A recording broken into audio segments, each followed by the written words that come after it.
I'm Debbi Dachinger. Welcome to Dare to Dream. Be inspired to live big and bold and take action to turn your dreams into your reality. Go beyond obstacles and limits of your thinking.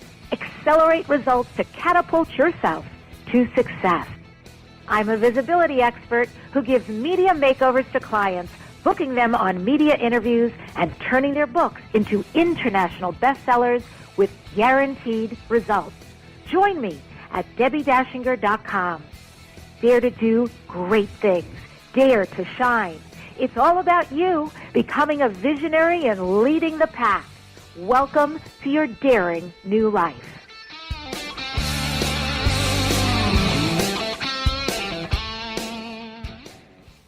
Welcome, welcome. It's so great to be with you. I'm Debbi Dachinger, and I'm a media visibility expert. I work with spiritual professionals who want to put together the puzzle of writing a page-turner book, bringing the book to guaranteed international bestseller status, and get scheduled on media interviews. I help my clients turn visibility into new customers and becoming the go-to authority in their field. I'm a certified coach. I get results. Also, a little heads up, I am accepting author applications for the new anthology book called I Am Still Here, Trials Turned into Transformation. First-time and seasoned authors may apply.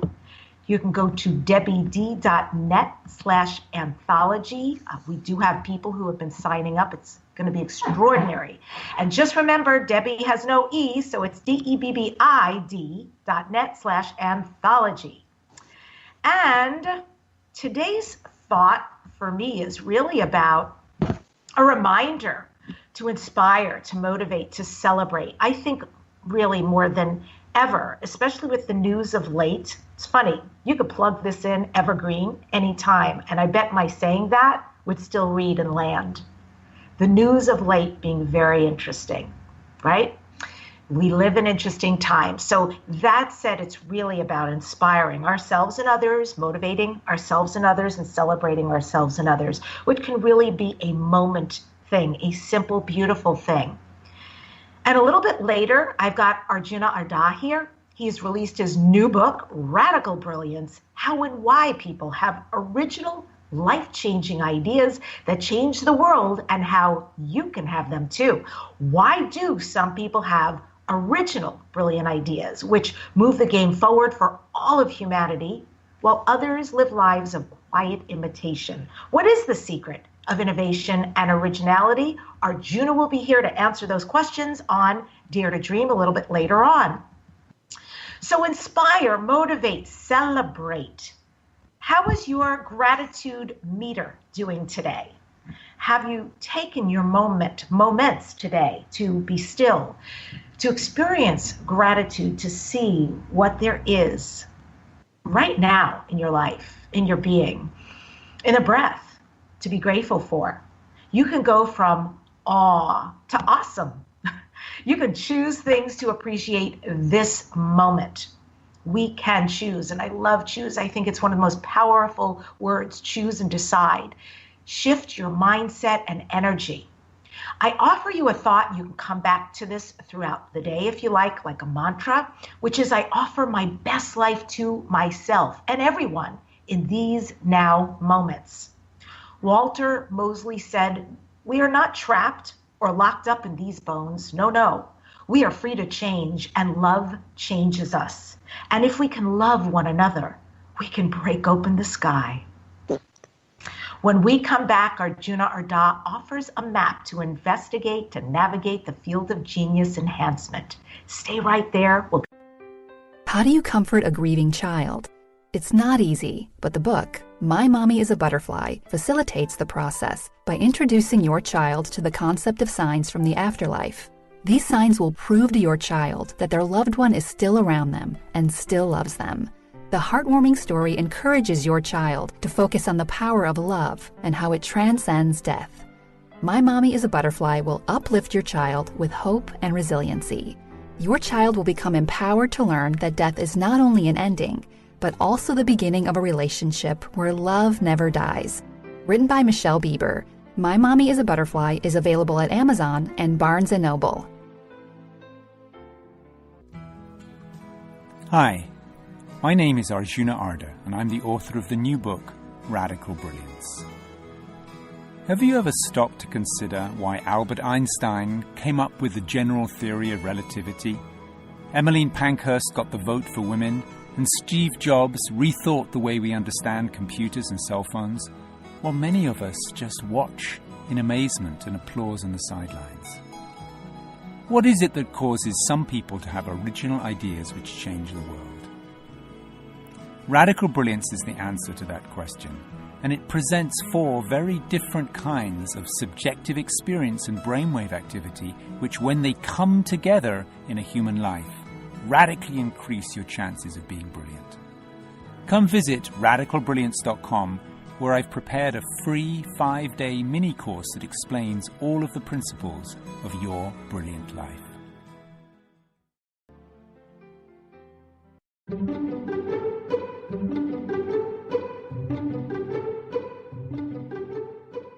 Whether you're a wine novice, a wine lover, or a wine specialist, you will love directsellers.com/Deb's Wine Wonders because it's sourced from boutique artisan vineyards from around the world.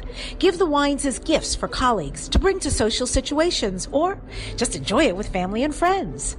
The box of wines I've been receiving from directsellers.com/Deb's Wine Wonders are superb, to be frank. They take care in the wine they choose. Their in-house wine experts ensure that the members get only the best. They've been tasting and selecting wine for over 15 years. The goal with this club is to send you wine that you love. Each month, our experts select great premium wines from wineries around the globe. Your satisfaction is guaranteed at directsellers.com/Deb's Wine Wonders. That's direct, CELLARS.com/Deb's Wine Wonders. Tell the world about your product or business. Advertise on Dare to Dream Radio. The award-winning program is syndicated on over 60 stations, has a big following, and large listenership. If you're ready to expand your reach, become a sponsor or advertiser on Dare to Dream Radio. Best rates? Great results. Email at ads@DebbiDachinger.com. That's ads@DebbiDachinger.com. What if the world doesn't function the way we've been told? What if we truly can bend the laws of physical reality? What if we can end limitation? What if weird were the coolest thing you could be? And what if it's time for a totally different reality?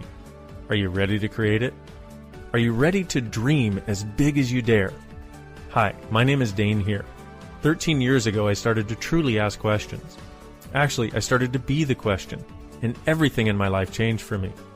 This is your invitation to step into something that Einstein, Marie Curie, Newton, Da Vinci, Shakespeare, Gandhi, Galileo, and Aristotle all knew to be true. It's not about the answer. It's about being the question, always. It's about truly being you, whatever that looks like, and changing this world. Is now the time? Start by signing up for a free video series at beingyouclass.com. That's beingyouclass.com. What if you are the gift and the change this world requires? beingyouclass.com. Arjuna Ardagh is an awakening coach, writer, and public speaker, and he's here today on Dare to Dream. This is Debbi Dachinger, and Arjuna has trained more than 1,700 people to become facilitators of awakening. He's the author of 9 books, including the #1 national bestseller, The Translucent Revolution, featured in O Magazine. His book, Better Than Sex, is the complete introduction to awakening coaching, and Conscious Men is co-authored with John Gray. He's been a speaker at conferences worldwide, including a recent talk at the United Nations. He's appeared on TV, radio, print media in 17 countries, and his most recent book is Radical Brilliance. You can find out more about him and his book at radicalbrilliance.com. Arjuna, welcome to Dare to Dream. It's awesome to have you here today. Debbie, thank you so much. It's really an honor to be with you. Yeah, talking about radical brilliance. I loved your bio and I loved researching you. And I want to reflect a minute, because my take on who you be or the choices you've made is that you seem that you've lived this life that has unfolded organically, that you seem to have followed a path that's led you to some pretty incredible, extraordinary experiences. And I'm just really curious, what inside of you inspired you to follow a path like that? Well, I think that's going to be a different answer, Debbie, depending on what time frame you talk about. I mean, there's the initial motivator, which goes back to when I was like 14. And then there's the more recent motivator in the last years. So shall I start with very young or shall I start more recent? Yeah, so I already had an energy read on the start when we were really young, so I think that's fascinating. Yes, please. Well, honestly, what got me started in thinking about transformation or awakening or whatever word what got me started on something other than just a life of acquisition and pleasure was suffering, pure and simple, straight up suffering. I was born in 1957, so only 12 years after the Second World War ended. And I was born into a family where there was an above average level of suffering. There were several suicides in my immediate family. There was mental illness. So by the time I got to be 14 it was in the early 70s, I realized that psychotherapy wasn't a strong enough medicine for what I was dealing with, that I needed something to really powerful to explore a whole different way of living.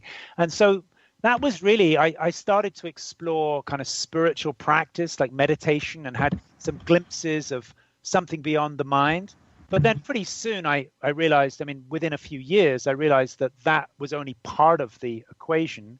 It was also necessary to really dive deep into the unconscious patterns that drive us and drive our motivation. So between spiritual practice and kind of radical alternative psychotherapy, I found I had to reinvent myself. I was either going to go crazy and commit suicide like some of my family members had, or I had to really thoroughly, deeply reinvent myself. So that was the original motivator. I think since that time, something else has crept in, which we could also talk about. Ooh, so what has crept in? Well, I think the other thing that's crept in, Debbie, and we haven't got to know each other too well yet, and I'm looking forward to that happening. But one thing I want to ask you right out the gate is, are you a parent? Have you had children? No, I have a puppy. A puppy. Okay. Well, I'm sure this is true in the same way, with having a puppy. But for me, my life changed a lot when I became a father. I've been a father to two boys. They're adults now. And there was a period where I was a single father. And I told you already that my early life was kind of rocky, my family. So I was very committed in being a father. I was kind of terrified, actually, that I was going to mess it up. But to the degree that I was able, I was really committed to, at minimum, not damaging them and hopefully actually being a good father. So I remember there were times when they were growing up, when they were little, that it was very intense. I would pick them up from school in the afternoon. We'd go and buy food.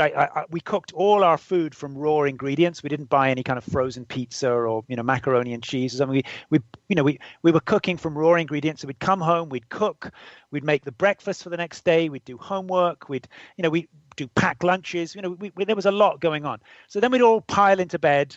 At 10 p.m. Everyone was exhausted, and sometimes in the middle of the night, one of my children would wake up sick, because children get sick as their immune systems become stronger. So one of my sons would wake up and calling out in the middle of the night, "Daddy, Daddy." And in that moment, when your son wakes up in the middle of the night wanting his father, you don't ask yourself, how do I feel right now? What's my true calling? What's authentic for me? Where is my gift? You don't ask any of those questions. You don't ask about what's in it for me. You don't ask, well, is this good for my public image? You don't ask any of those questions. You just jump out of the bed and you run to that little boy because he needs his dad, and there's no decision-making process involved. You run because you could say because it's the right thing to do, but you don't have to think about that. You know what to do without even having to think.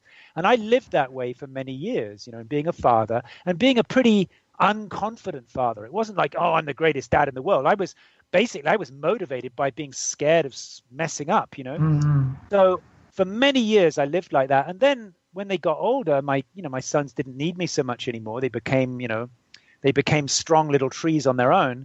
But that habit was instilled in me by this time, because I learned that when you get into this flow of doing the right thing, and when you get into this flow of realizing where there's a need and filling that vacuum with something you can contribute, that is actually where the fulfillment is. This is a strange economics, because when you try and get something for yourself, whether it's money or fame or, toys or a lifestyle, when you try and get something for yourself, you may or you may not succeed. But what I've noticed is it still leaves a hole. It still leaves a hunger. But when your life becomes focused on contribution, when your motivator becomes, where can I contribute? Where is the vacuum in life that I can fill? Then first of all, that's where real fulfillment is. That's what leaves you feeling filled up, feeling good about yourself. But mysteriously, also, the bank balance takes care of itself. If you're really contributing something of value, you don't have to worry about getting famous. People will just talk about you anyway, So I think that, you asked, the first motivator was suffering, but the updated motivator really was understanding what it's like to live a life of service, to live a life where you realize you have some small contribution to make, and you're going to do everything you can to make that contribution. Brilliant. Wow. So starting out at 14, suffering and a family of suicides, and then becoming a single dad parent and filling a need. It sounds very altruistic, and contribution being something of import, and to learn to live a life of service, which is pretty extraordinary turnaround. I know also that you studied with Osho, which I think is just as extraordinary. How did that come about, and what was Osho like in your life? Actually, no, I think there's a mix up there. The teacher who really turned my life around was Punjaji, H.W.L. Punja. Yeah. And he was an incredible sage, just not really a teacher. He didn't have all that circus around him of being a guru. He was just a man who asked powerful questions. Yeah. Powerful questions, powerful answers. And how long was that relationship, or is it something that on some level is always ongoing? It is. I lived in his house with him for 7 years on and off, and it was amazing. Yeah, it was really, really extraordinary. I want to bring us updated to your new book, Radical Brilliance. And there are practices that you recommend. So this one I feel is very apropos, because so many people I know today talk about being out of balance, talk about being stuck in a calendar that creates a lot of overdoing and a lot of being in their head with self-doubt. Are there some radical practices that you recommend, Arjuna, that can help people come back into balance and out of the overdoing and self-doubt? Sure. Well, let's first of all talk about self-doubt, okay? But I think, if I may, I think it would probably be helpful, if it's okay with you, if I could first just briefly explain the Brilliance cycle, because a lot of these questions I think will fall in place if I can just briefly map out the cycle. Would that be okay for you? Absolutely. Please do. So basically, in researching this book and exploring this book, I really became interested in what is it that allows people to live a life of extraordinary fulfillment?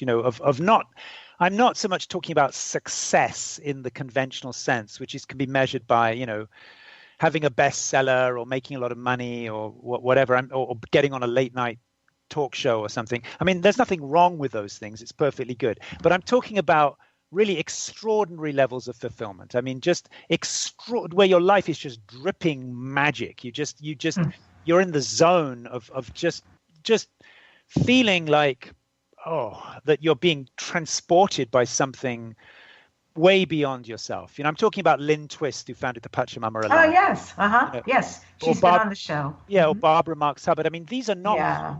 Lynn Twist is not thinking very much about her own promoting herself. She's thinking about the Amazon rainforest. And I could give you, a long list. Last night I had dinner with my friend John Gray that I wrote Conscious Men with. And John Gray is very well known.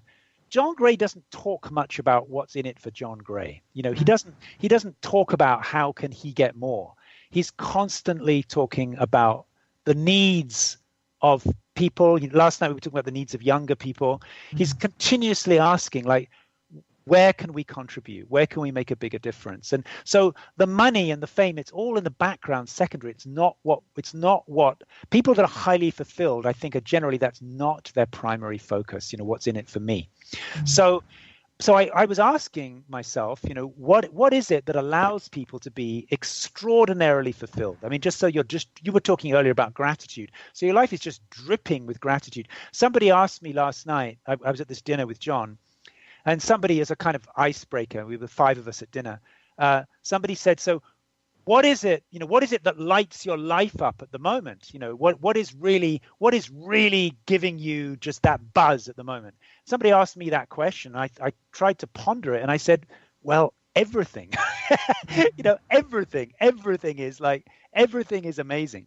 And I'm grateful for that. That's not an accomplishment. That's a blessing that's been given to you. So my question then, the question that formed this book is, what is it that allows people to live extraordinary, irrational, unreasonable lives of just way more than your mind could imagine? And the answer is this thing, the Brilliance cycle. This is the best way that I can explain it. So you can imagine it like a clock. And if we explain this, then, for example, self-doubt will become much clearer. So if you imagine a clock with 12 o'clock at the top, 3 on the right, 6 at the bottom, and 9 on the left. So that makes a cycle, 12, 3, 6, 9, like a clock. So we can talk about 4 movements. One movement is from 12 to 3. One is from 3 to 6. One is from 6 to 9. One is from 9 to 12. So there are 4 movements within this clock, right? Mm-hmm. So at the top, at 12 o'clock, we can talk about awakening. Awakening means any moment where your attention shifts from me to something beyond the me, something that transcends me. So in its purity, that would be where the attention is fully turned towards the nature of consciousness itself. And that doesn't have to necessarily be some kind of permanent, permanent, thing. It's simply that it's possible to return to that regularly. So, of course, a lot of people access that in meditation, but you could equally access it in sex, in extreme sports, in lots of ways. It's where you fully transcend yourself. So that's 12 o'clock. Now, if you just relax in that transcendental openness where there's no boundaries in consciousness, something interesting happens. There are these little tremors that start to happen. But these tremors are nothing that you decide. It's a tremor that is happening in consciousness. So you could say, if you want to get religious about it, you could say it's like a thought in the mind of God. But it's not your thought. It's a tremor that you can observe happening at a very, very fine level within yourself. It's a little bit like a mystical thing. If that tremor starts to build, it becomes flow. So that now we move from 12 to 3. The movement from 12 to 3 is from the tiniest tremor to the full tsunami of creative flow at 3 o'clock. So that would be where music happens, where writing happens. It's also where inventions happen, where new companies are created, where social and political action is conceived. So 3 o'clock, you're taken over by this huge creative force, and now something is rushing through you. All of these states in the cycle have corresponding brain activity and brain chemistry that we can talk about too. The next movement from 3 to 6 is the movement from that creative flow to accomplishment or achievement or getting results. And so that's the movement from intention, which happens at 3 o'clock, which is a kind of creative thought, the movement from intention all the way through into accomplishment, into getting results. Now, can I keep going, or are we okay for time? Yes, we're going to take a break in a few minutes, but please, I'm deep into this, so please I'll keep speed it up. going. I'll speed it up. So at 6 o'clock now, you are fully in the driver's seat. When we were back up at 12 in moments of awakening, there is no me. There's no reference of a personal me. At 6 o'clock, there is fully a me, and that me is responsible and makes decisions. That me signs contracts, makes agreements, conforms to deadlines. So at 6 o'clock, there's like full incarnation. Now, one of the consequences of fully incarnating so that there is the possibility to create results is there is also choice. There is also choice and responsibility. Right? At 6 o'clock, you make choices and you are responsible for the consequence of those choices. And that creates what Gregory Bateson called the double bind. Double bind means that whichever choice you make, there is going to be some element of regret. Double bind means you can't make a choice without there being some negative consequence. And we can look at examples of that later, just for time. We can come back to it if you like. But basically, that's where self-doubt happens, because at 6 o'clock, you choose A, but there's regrets about not choosing B. You choose B, there's regrets about not choosing. And it's not just regret that I didn't get what I want. There's the regret of the consequence for other people as well. We can talk more about that later. So 6 to 9 is really all about the journey into humility, which is so often lacking in our culture, which is 6 to 9 is where you learn from your mistakes. You see your mistakes, you feel regret, you feel some degree of shame, you feel sorry for mistakes you made, which are inevitable.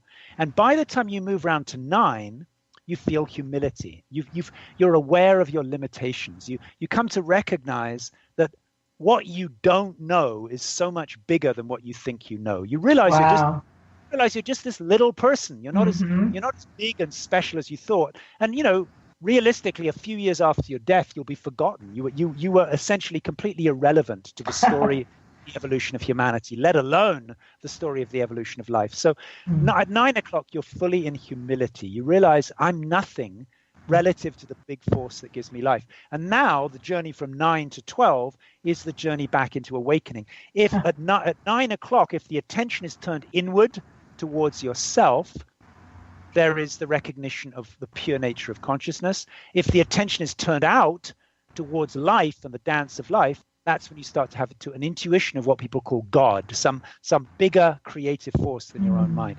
So that cycle, once we understand the cycle, that cycle basically needs to be fully active in each of its phases in order for a life to become brilliant. And self-doubt, which you just referenced, is part of that cycle. Oh, boy, that was amazing. So we are going to head to break, but I really want to recap that the best I can, because this was, I thought, really illuminating, interesting. So 12, 3, 6, 9, as though it's a clock, and at 12, we've got transcendence, no boundaries, which creates tremors within one, an energy going out. By 3, we're at flow, which is a tsunami that opens to things like writing and inventions and music and political activism and intentions.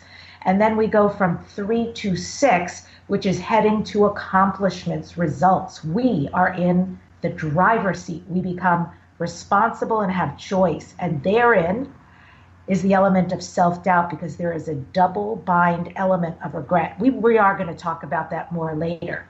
And then from 6 to 9 is the journey to humility, where we learn from mistakes. 9 is about being aware of limitations. And from 9 to 12 creates an awakening, the God within. So brilliant and really thought-provoking. I thank you for that. And that's a great way for us to segue, because when we come back, we will talk more about that. And how did Arjuna put this new book together? What kind of conversations did he have, and how did that change his life? You're listening to Dare to Dream Radio. Join me after the show on Facebook at Dare to Dream Radio and TV. Stay right there. We'll be right back. Tell the world about your product or business. Advertise on Dare to Dream Radio. The award-winning program is syndicated on over 60 stations, has a big following, and large listenership. If you're ready to expand your reach, become a sponsor or advertiser on Dare to Dream Radio. Best rates, great results. Email ads@DebbiDachinger.com. That's ads@DebbiDachinger.com. MyBestsellerBook.com helps you self-publish and you keep all the royalties. Even if your book is already published, MyBestsellerBook.com will help you become a best-selling author. Your book will be promoted to a large global following. Enjoy a press release and book reviews. Make your next book launch bigger and better. MyBestsellerBook.com has long-term client credibility and 100% success in turning books into bestsellers. MyBestsellerBook.com. What would you say if I told you that you could change your life in only 1 hour and all while lying down relaxing? Thousands of people all over the world have. What am I talking about? It's called Access Consciousness, the bars. The bars is an energetic body process that contains 32 different points on your head that, when run, assist you in releasing decisions about any area of your life that you have made solid and as a result cannot change. The bars is the first class in Access Consciousness, a dynamic set of tools and information designed to transform any area of your life. When you have a bars session, the worst that can happen is you feel like you had a fantastic massage. The best thing that can happen is your whole life could change.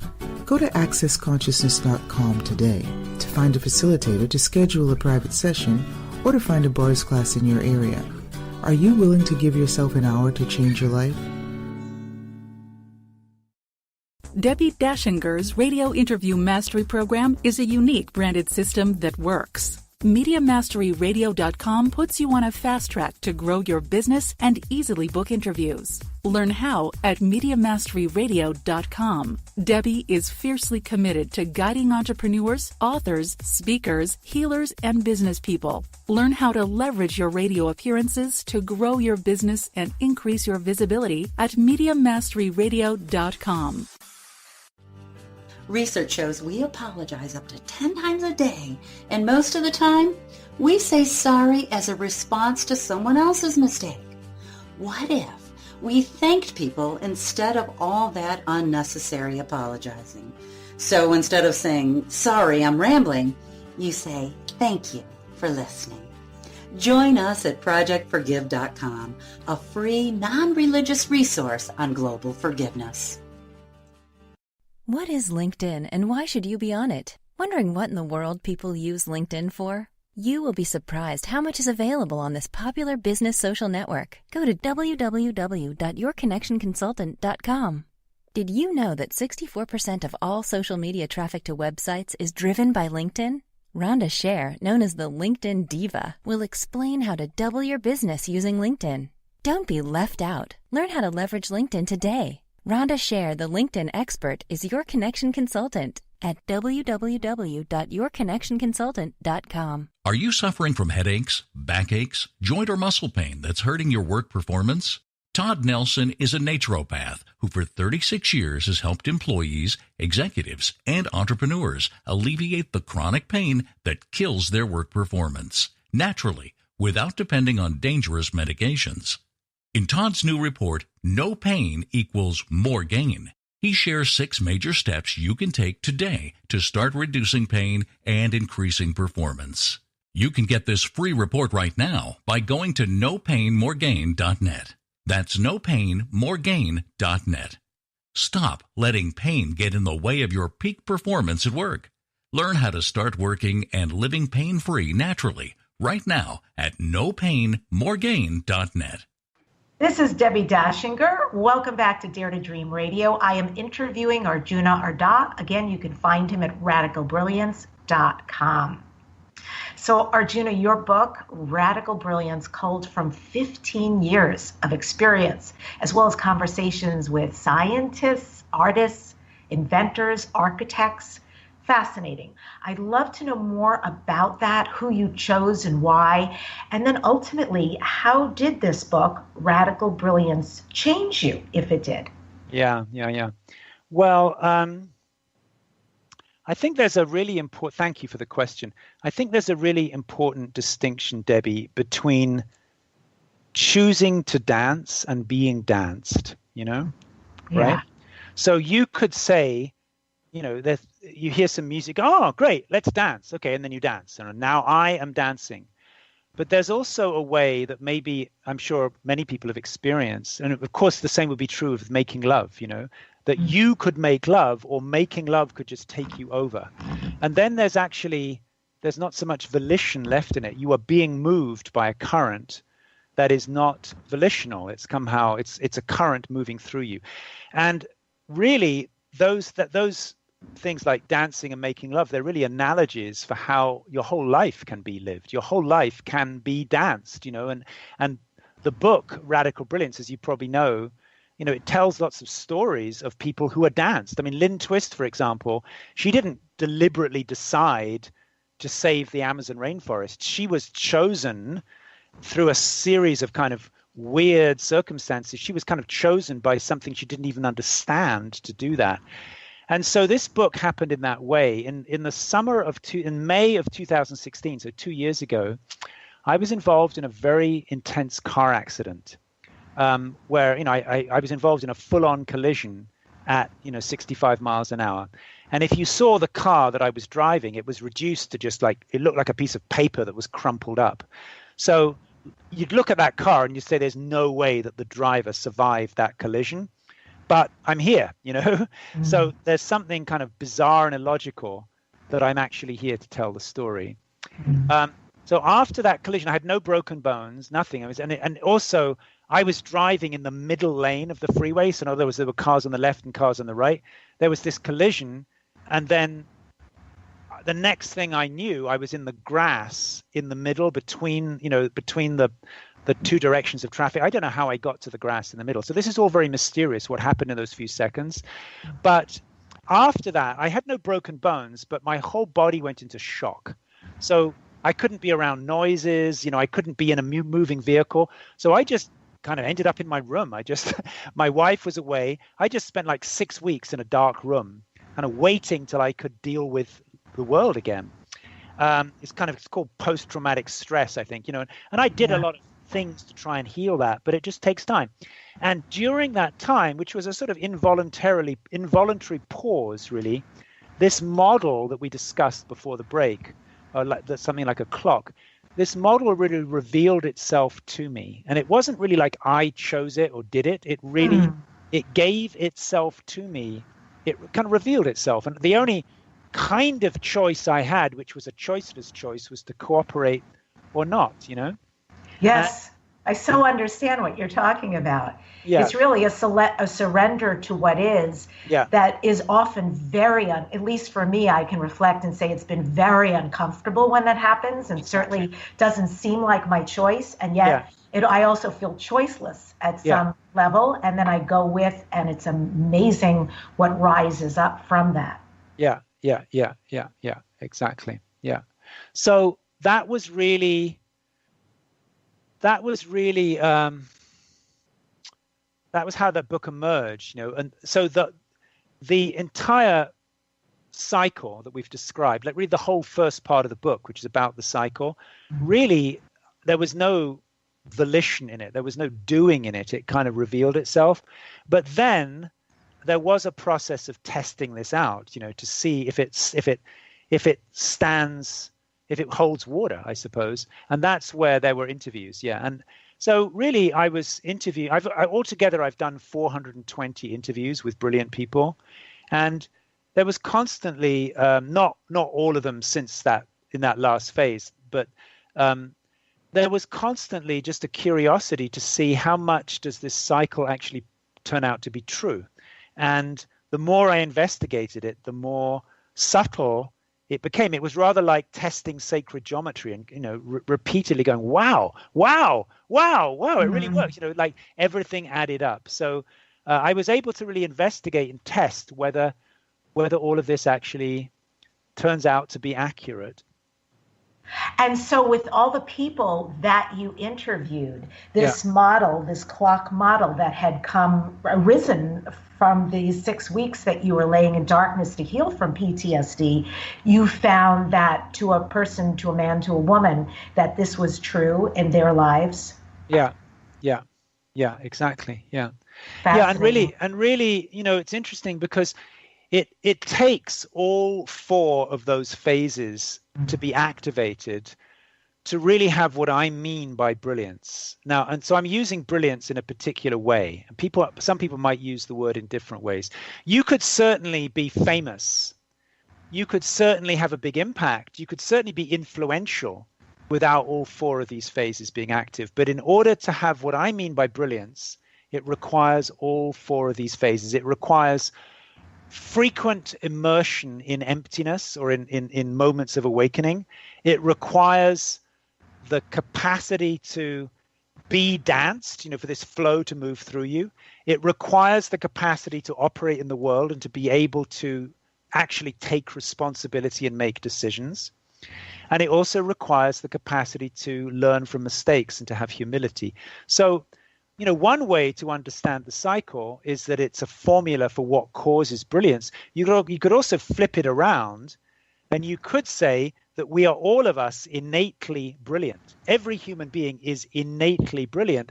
But you could say that when there is blockage anywhere in this cycle, the blockage causes an interruption of brilliance, right? So that's another way to see it, is, as maybe you know from the book describes 4 kinds of blockage: addiction, aversion, aspiration, resistance, and looping. These are 4 styles of blockage, and all 4 styles of blockage apply in all 4 phases. So you've actually got 16 kind of measurable, recognizable kinds of blockage, and most people are displaying some characteristic of one of those 16 styles of blockage. So once we can recognize the nature of blockage and we can antidote it through practice, we find a predictable method to increase brilliance. I really like that, because as a coach with clients that I feel are brilliant, I see that this is often what gets in the way of them really being the expression that they came here to be full out, and what dampers their light. And often is this aversion to aspiration, and the looping seems to come up quite a bit. And I love the words you're putting to it and the illustration, really, for me, because it's a whole new way, I think, of describing this phenomenon when people really desire something and really are here to do something, and yet they seem to keep hitting the ceiling and coming back down and recreating over and over again the same very frustrating experience. Right, exactly. Yeah, exactly. And I want to bring back up, there were 2 things. I think we'll have time for one right now, but we'll get to both in our time together. You talked about in the clock brain activity, and that brain activity was worthy of having some conversation about. And what is that? Yeah, sure. Well, so we've described these 4 phases, and these are actually 4 subjectively, these 4 phases in the cycle are completely different subjective experiences. They feel totally different. They have totally different values, which are often opposed to each other. And the brain is in a totally different state of functioning. So let's just contrast that for a minute then, if you're interested. So at the top, we talked about awakening. So a moment of awakening is a moment where there is really no self-referencing left. There is no sense of me or I. There's no boundaries, there's no time. A pure moment of awakening, there is actually the attention is turned completely towards the nature of consciousness itself. So that is actually associated with the neurotransmitter serotonin, and it is also characterized by a significantly reduced activity in the prefrontal cortex, and also with an increase in alpha-2 in a more synchronous way across different parts of the brain. As we move from 12 to 3, we're moving from a predominance of serotonin towards dopamine. Now, there's both serotonin and dopamine happening in 12 to 3, but by the time we get to 3 o'clock, it is primarily about dopamine. There is a relationship between dopamine secretion and receptor sites, so you could actually have more dopamine being secreted, but less sensitivity to it. And that's actually what happens at the beginning, right after 12, in these first impulses. there's less dopamine being secreted, but extremely high receptivity, which is why very, very, very subtle impulses just after awakening can be incredibly powerful, although it's a very, very subtle thing. By the time we get to 3 o'clock, you've got lots of dopamine flowing, but reduced sensitivity, which is where, it's rather like going to a rock concert, where it's very loud, but you're not quite as blown away as you might be by a very, very fine violin where you're more sensitive. So basically 3 o'clock then is about dopamine, and it's about particular patterns of brainwave activity. So it's actually different parts of the brain getting switched on together. As we go on now from 3 to 6, this is the path of accomplishment. And this is where, because we're talking more about embodiment, getting down into the body, and this is all very much described in the book, we can talk about a masculine and feminine, or a male and female style of accomplishment. From 3 to 6, the more male style of accomplishment is dominated by testosterone, which is about really setting goals and pushing through obstacles.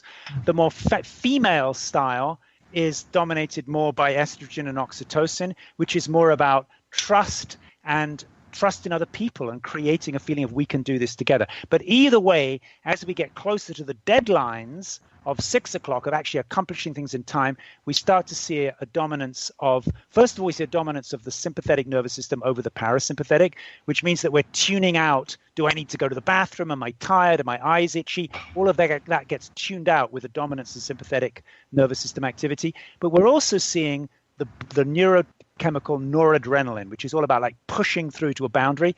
Now, what happens, remember I talked to you right after 6, you enter into this kind of self-doubt where you really reflect on your mistakes. Mm-hmm. What happens after accomplishing something, whether you're successful or not, there is frequently the experience of self-doubt, because you get what's called parasympathetic flooding. So in sympathetic nervous system dominance, you've really been tuning out all your biological needs, but also your emotional needs. So when you accomplish something, there's suddenly parasympathetic flooding, which means all the things you've been repressing suddenly come to the surface. Suddenly you realize, I'm tired, I need to go to the bathroom, I haven't eaten, I'm thirsty, but also there's a lot of emotional needs come to the surface. You start to experience all these ways you've denied yourself, which is why after accomplishing anything, whether you're successful or unsuccessful, there can be a kind of postpartum depression where even when people do something really great and it all goes well, they still feel a kind of a down feeling. Even when you're successful, people are saying, oh, you should celebrate, but you feel depressed because that's the parasympathetic activity. And it's actually healthy. We don't want to deny that. That's where self-doubt has a useful role to play, because then you can reflect upon mistakes. You can think about the ways you were arrogant, or that you brushed people aside, or that you didn't listen deeply enough. You can reflect upon your mistakes, and that's what causes evolution, So as we move from 6 to 9, that's where we integrate learning. That's where we apologize. That's where we forgive ourselves and forgive other people. That's very, very important phase in order to be a whole human being. If you're just driven by success, and the thing about success is there's never enough. However many books you sell, you can always sell more. However much money you make, you can always sell more. So that's an endless, bottomless pit of craving. So there has to be a way that we stop and realize, okay, what can I learn? Where did I make mistakes? I'm in surrender to something bigger than myself. Otherwise, that craving for success will never let you feel satisfied. And so as we move from 6 to 9, as the parasympathetic nervous system kicks in, we're moving into the body naturally producing GABA. So GABA is the dominant neurotransmitter at 9 o'clock. You can, of course, supplement with GABA if you want to, give that a helping hand. But now GABA is a healing brain chemical. It's generated at night when you sleep. If you have a really long sleep, you get more GABA. It makes you kind of groggy. And GABA gives you that feeling that everything's okay. I'm doing my best. I can kind of relax. I don't have to push for perfection in every area. It's okay to take a break. That's GABA. As your brain is repaired through GABA, it produces serotonin again, which moves you round to 12. So that's the kind of brain science behind the cycle. Fantastic. Reflecting on, you've just shared so much, and I so appreciate it. As somebody who's written books myself on dreams and creating dreams, the show is called Dare to Dream. At the beginning of my career, as a coach, before I did other very creative things, was really about helping people create dreams. So to hear you say that is taking the premise that I know to be true and putting it in a whole new light. And I really appreciate all the different elements. It's a very holistic viewpoint all the way around the cycle of going through it. And when you were talking about you can make love or have the love take you over, you can dance or you can have dance take you over, I was thinking about when I've done ecstatic dance, that feeling, there you right? Go. Yeah, so exactly, yeah. Mm-hmm. That's the great divider. So I could go on a dance floor at a function and just, sort of do my thing, or an ecstatic dance completely to lose oneself to exactly what's happening and how the body needs to express itself. Right. Yeah, right. Very powerful. So we're going to take a break. So many questions, and I'm loving this conversation. We are going to hit upon the double bind and a couple other elements that may surprise you to know about Arjuna. Subscribe to Dare to Dream with Debbi Dachinger. We're in so many venues. We're syndicated out there in at least 20 outlets, iTunes, Spreaker, YouTube, wherever you love to pick it up, tune in, whatever. Leave a review. Leave 5 stars in a review from your heart, because it counts and it brings other people who need this conversation to our community. Stay right there. We'll be right back.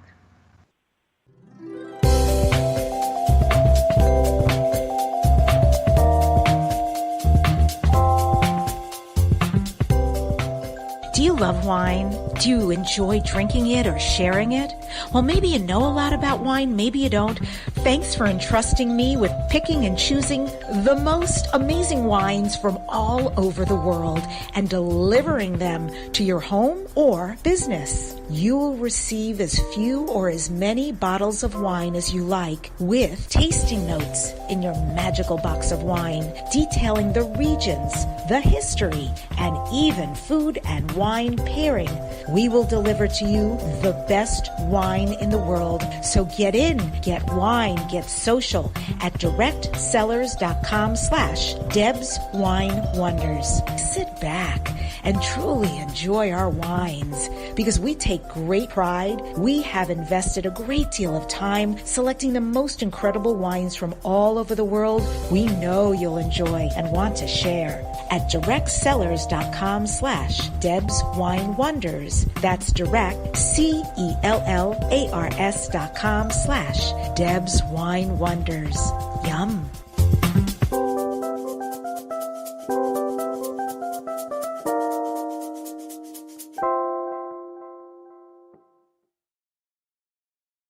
Radio sells with immediacy. Radio sells everywhere. Radio is the cost-effective medium. Go to ads@DebbiDachinger.com. Reach is nice, but frequency is better. You're always on the front page with Dare to Dream Radio. It's an award-winning program syndicated on over 60 radio stations. Advertise and sponsor the Dare to Dream radio show for optimal advertising results. Email ads@DebbiDachinger.com. What if there's nothing wrong with you? What if you're far greater than you've ever given yourself credit for? What if it's time to know the gift and the contribution you are to the world, and to like yourself a lot more? Hi, my name is Dane here. 13 years ago, I started to truly ask questions. Actually, I started to be the question, and everything changed for me. Asking questions opens doors to infinite possibilities. And it's not about finding the answer, it's about being the question. Always. What I'm inviting you to step into is something that Einstein, Marie Curie, Newton, Da Vinci, Gandhi, Picasso, and Aristotle all knew to be true. What if no question is too big or too small? What if anything is possible for you? What if together we could create a kinder, gentler, happier world? Is now the time? Go to beingyouclass.com and sign up for a free video series, My Gift to You. beingyouclass.com. What if you, truly being you, are the gift and change this world requires? beingyouclass.com. If you're tuning in after we've started, this is Debbi Dachinger on Dare to Dream Radio. I'm interviewing Arjuna Ardagh, who is an author, speaker, founder of the Awakening Coaching Training in Nevada City, California, which is a training program dedicated to the awakening of consciousness within the context of ordinary life. Arjuna, I also in my research found, and I hope this is true, that you have a real story about meeting Leonard Cohen. If that's true, I may break out into hallelujah. Well, here. I think you know that story pretty well because you've read the book. Yeah, the story's in the book. Yeah. How did that happen? How did you get to know him? Well, it's an interesting story, actually. I actually wanted to interview Leonard for my 2005 book, The Translucent Revolution.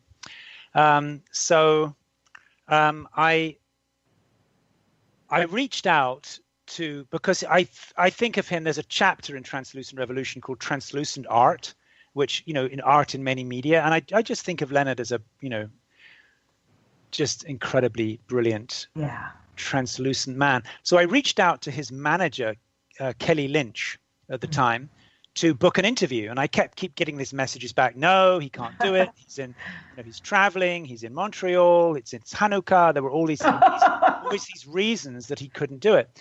And then there was just silence. But then I got another message back from a young woman called Kateri. And she said, "Oh, I'm Leonard's new assistant, and I'd be delighted. Leonard would love to meet you."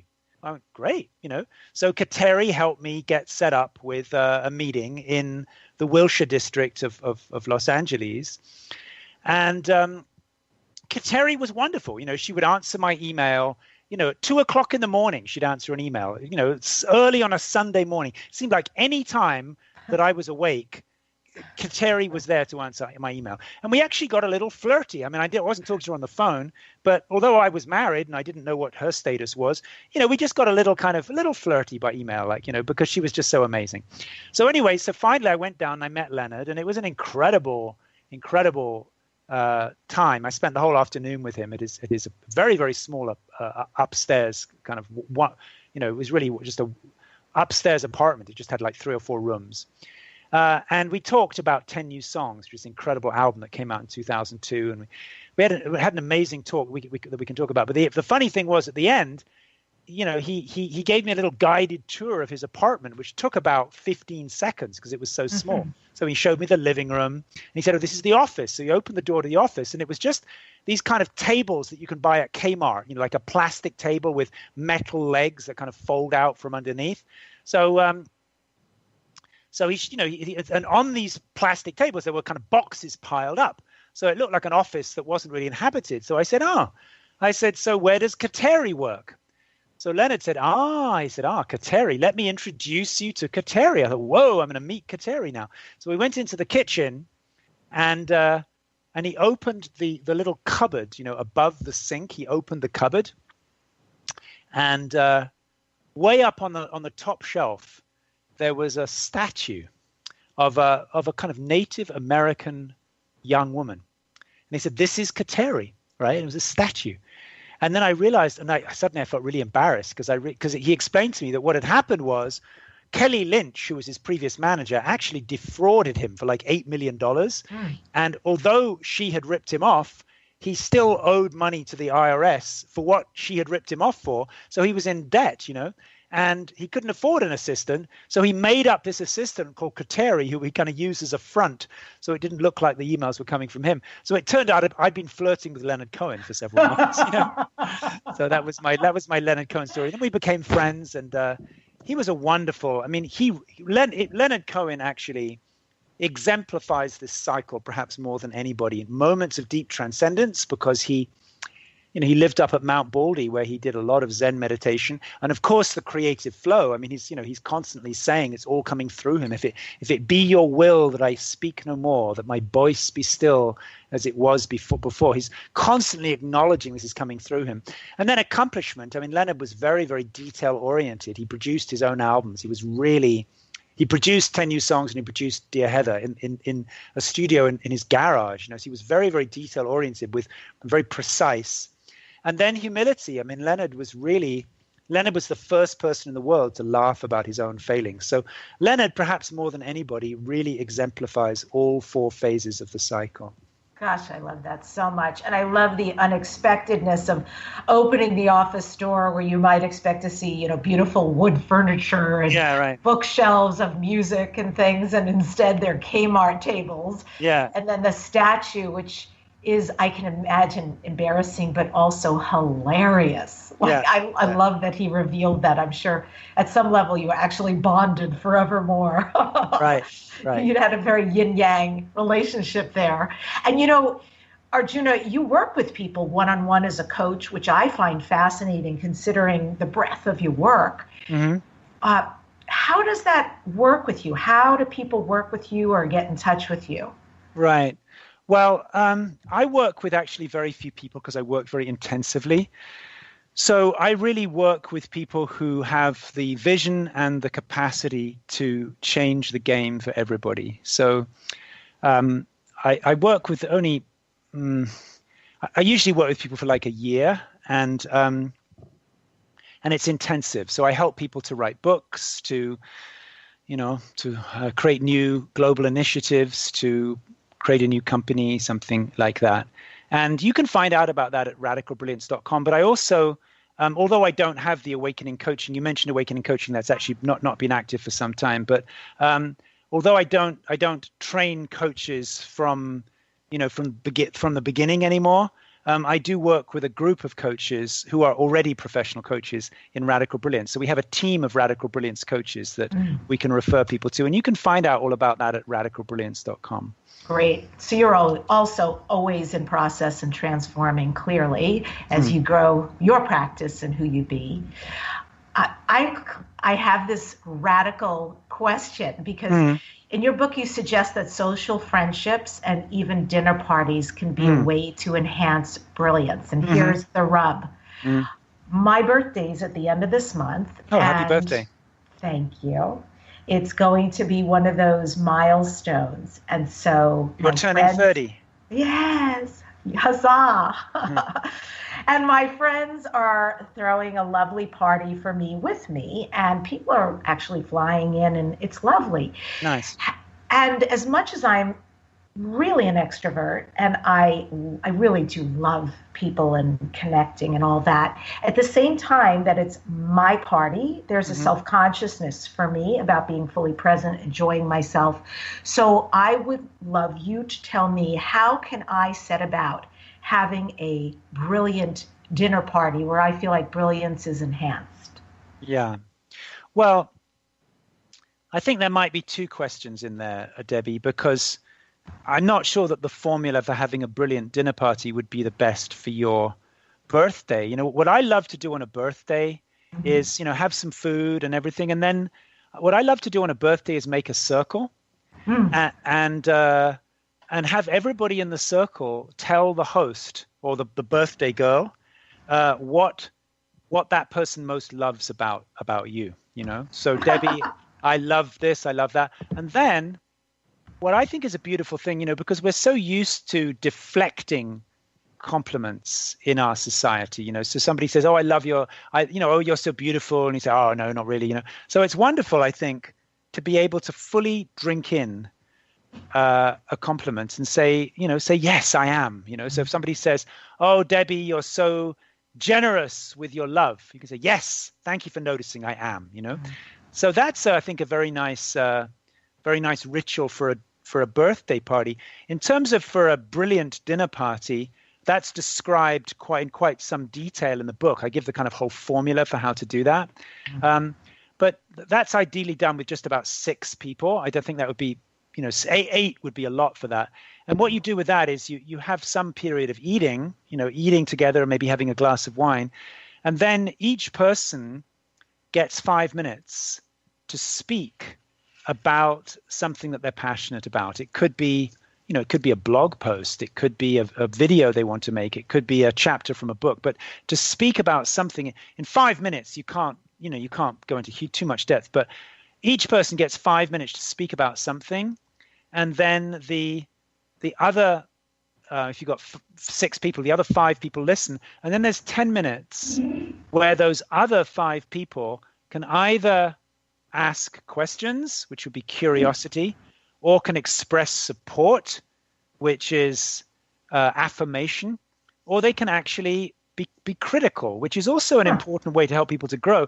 But we want to balance it out. So if there's too much criticism, it deflates. So a good ratio would be 50% questions, curiosity, 40% affirmation. Yeah, that's great. And 10%, well, I don't know, have you thought about this? What about this? How could you afford that? So, and it is important to help people to, if you only give people affirmation, you can sometimes just be supporting dreams that have no chance of actualizing. But if you can create that balance together as a group, if you can be cognizant to make sure that as a group, you're creating that 50-40-10 ratio, that can be a way to really bring forth brilliance in another person. Well, this is amazing. So you touched me in so many places with that sharing.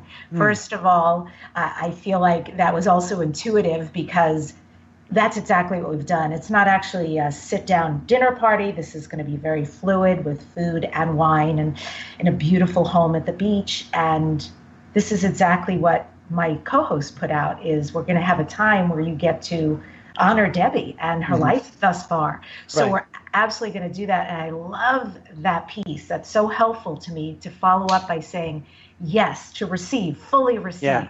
Yes. Well, if you want to take it a step further, I'll show you how you can make it even more dangerous. So you try appreciating something about me, and I'll show you how you can take it even to another step.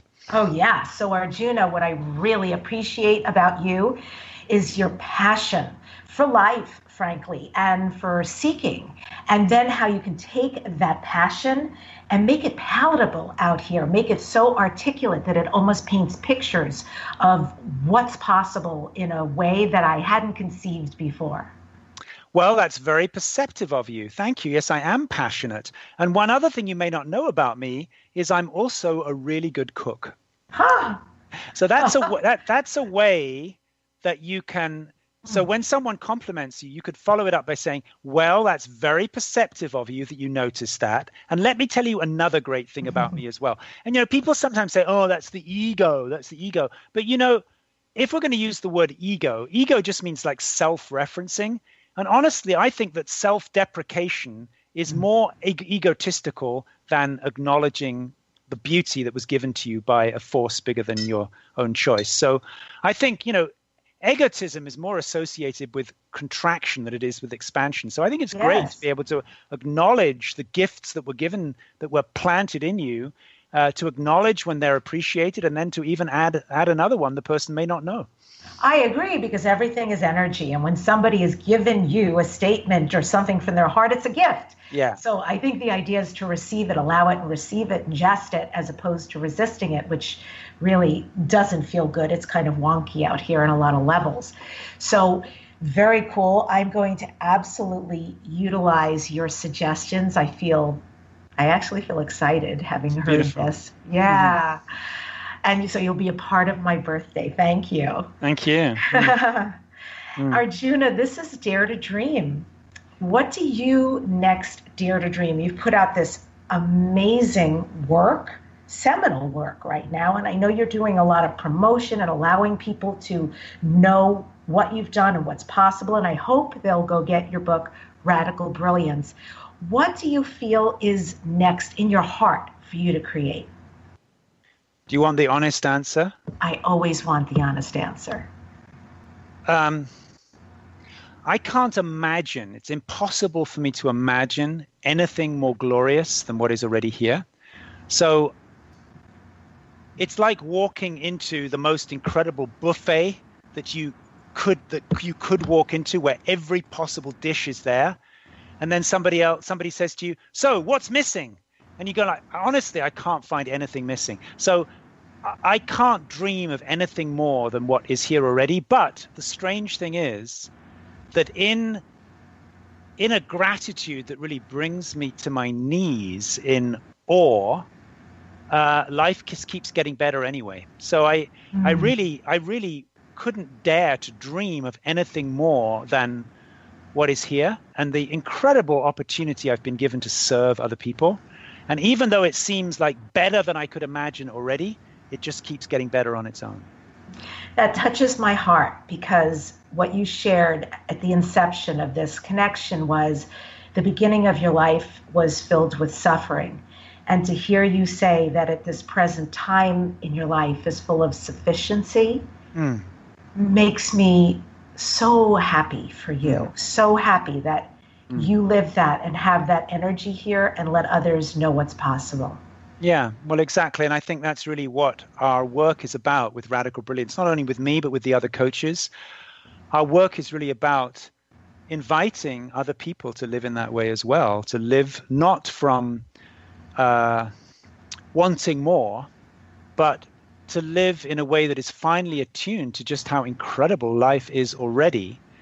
And then in that overflow, in that gratitude, to look for ways to contribute. And it's actually, like we talked about earlier, it's in the contribution that you get drunk on blessing. You don't dreaming of something that's not yet here is a fancy word for desire, you know, and desire is a state of insufficiency. It's a state of I want more. And I think actually, you know, there's a way we can reframe that, whereby, because you also talked at the beginning in the introduction about gratitude, you know, if we can lean more into the gratitude and like, wow, you know, I've got so much more than most people in the world. You know, my life is so much better, so much richer in so many ways. What's the appropriate response to being the lottery winner at life?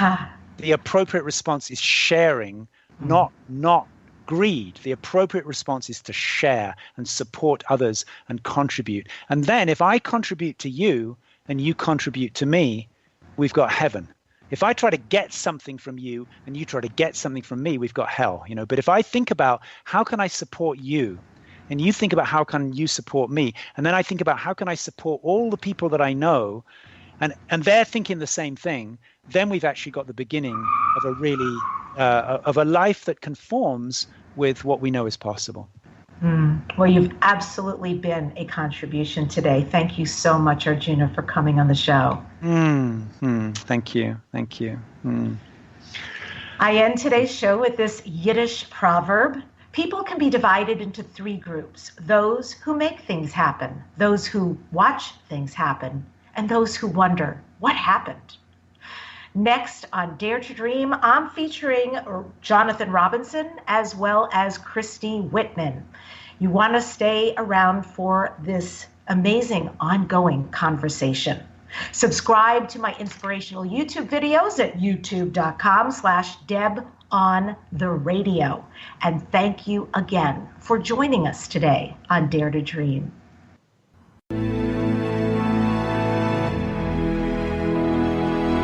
To contact the award-winning syndicated Dare to Dream radio show, go to DebbiDachinger.com.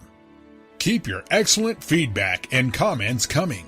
Your host, Debbi Dachinger, is an expert at goal achievement, a media personality, an international best-selling author, and a keynote speaker. Debbi leads high-quality teleseminars on how to achieve goals, how to be a self-published best-selling author, and how to get booked on radio. All classes are at DebbiDachinger.com. Debbi's best-selling books are Dare to Dream, This Life Counts, sold on Amazon, and her second book, Wisdom to Success, The Secrets to Accomplish All Your Dreams, sold online at all bookstores. Tune in again to hear the next inspiring interview guest who has turned their vision into a successful reality. Want more support in making your dreams come true? Go to DebbiDachinger.com. That's www.DebbiDachinger.com. You'll see videos, MP3s, archived interviews, and amazing products sharing the secret steps to making your dreams come true. Remember to dream big with every expectation that your dream will become real. Dreams are free, so free your dreams. What do you dare to dream?